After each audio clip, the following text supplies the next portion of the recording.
This is unbelievable. Look at this. There is no city like this in the world. There never was. Hello, everyone. This is the language show Welcome. The opening line of Midnight in Paris now opened the show, and it's so obvious that the drop-dead gorgeous city of light is in the spotlight today. When every red-blooded man hears Paris, he can't help but thinking of beautiful Parisian women. So I just can't allow myself not to live up to your expectations. Laure is the name of our beautiful guest. She is Parisian, of course, and she has also lived in the United States and in Britain for a while. Today we're going to talk about the movie, the language, and Laure also is going to be helping us to unravel some of the mysteries of her charming city. And as usual, we're going to be using the movie language over the chat as much as possible. I got here early, and I couldn't help but keep glancing at my watch, thinking I couldn't care more if she's late. In fact, I get worried when a woman is on time. If she's too punctual, she's much more interested in business than in you. And when she's late, your thoughts rush ahead of you and your heart starts racing. When she's late, it's always deliberate, kind of like a sign. You bet she'll say something like, "Sorry, I'm late, the traffic is really bad."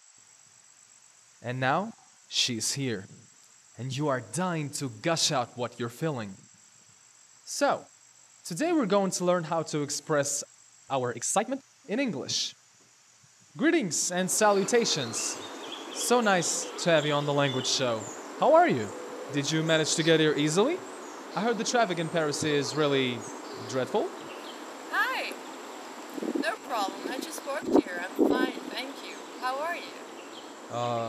Springtime, Paris, and a beautiful woman here to meet me? It's all too much. It's driving me mad. Oh, thank you. No need to thank me. It was honest. It's never any kind of a compliment. I don't doubt your honesty, but no woman can receive such a compliment without saying thank you. If my etymology serves me, the word compliment came from Latin complementum, meaning addition. But you are really exceptionally lovely. There is nothing to add. Did you know that 60% of English words come from French? And compliment originally meant in French a greeting. Today, the word compliment in English means something you say or maybe an action you will take out of admiration for someone. So what you said was really a lovely compliment. Laure, I beg your pardon. I was dazzled with your charm so much that I even forgot you were a philologist too. This compliment works with a lot of women. Well, what do you think is the best way to learn second language for real life? She can get to live abroad. The second best way to learn English is to watch TV and movies in English, or listen to the radio, and speak in English with as many people as you can. It really made a huge difference for me. My mother, who's an English teacher, made me watch movies in English from the ages of 3 and 4, and that really helped. Today you brought us movie Midnight in Paris. And with help of it, we're going to learn how to express what we are feeling in English. Yes, this movie has a whole range of great words complimenting something or someone, with a lot of great pronunciation, but the English is easy to grasp. And it's great for somebody who wants to give its English a lift, jazz it up, a really unlikely movie, you should say. Midnight in Paris was the 2012 Oscar winner for the Best Original Screenplay. It's an American movie about Paris, by which I mean that it was made for an American audience. So I just wonder how it was received by the French. Do you know what? When Woody Allen wrote the screenplay and directed Midnight in Paris, he fell in love with the city. I think that much is obvious. No doubt, the movie is dripping with love for Paris. Precisely. You can't pretend to be in love when you're not. How can a great artist get across his passion, unless this is really his passion? Guess what we have here is a movie that really is something. Something really knockout. It really is something remarkable. It breaks down any national borders. It's very witty, really beautiful, and a little bit sarcastic. No wonder Midnight in Paris was the opening film for 2011 Cannes Festival. Hemingway called Paris a movable feast. I got the book to read right after I watched the movie. Really? So did I. What a coincidence. You are living in Paris and you have also lived abroad. Is feast really the right expression now? I mean, lately the word is that Parisians have been really struggling to make ends meet. You know, Parisians like to complain a lot, especially when they're talking about the city. I'm sure they don't spend as much as they used to, but restaurants are still filled on Saturdays, so I don't know what to think. Un autre verre pour monsieur, s'il vous plaît. Love, the language, the French, the waiters, no.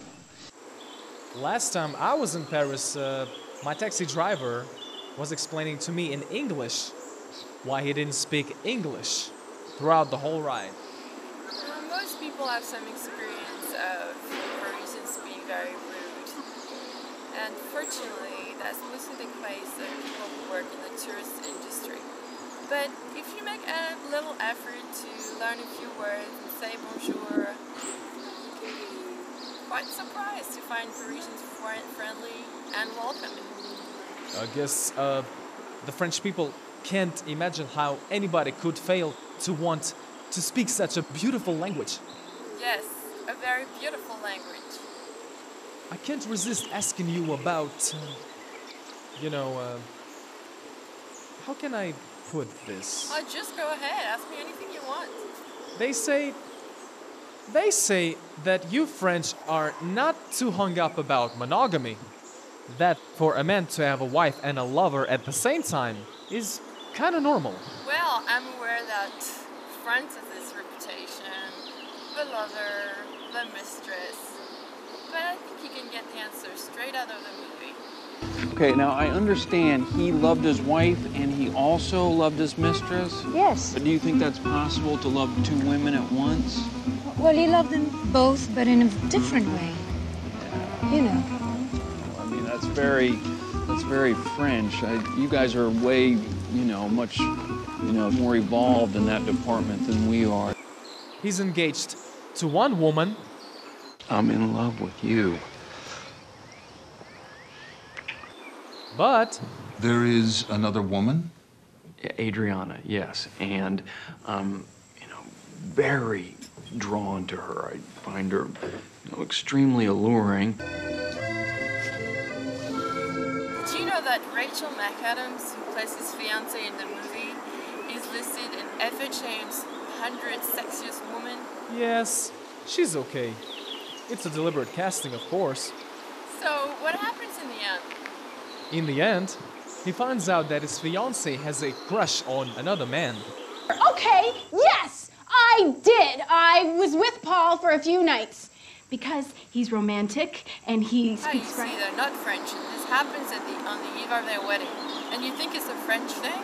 Not really. I think it's that French are just more tolerant. They're just more open to talk about it. But all these flings happened in Paris. I guess that's the vibration of the city and the fact that French is being spoken all around. Well, you French are justified. So, old sports. If a girlfriend's trying to push you into marriage and you're not too enthusiastic about it, just take her to Paris.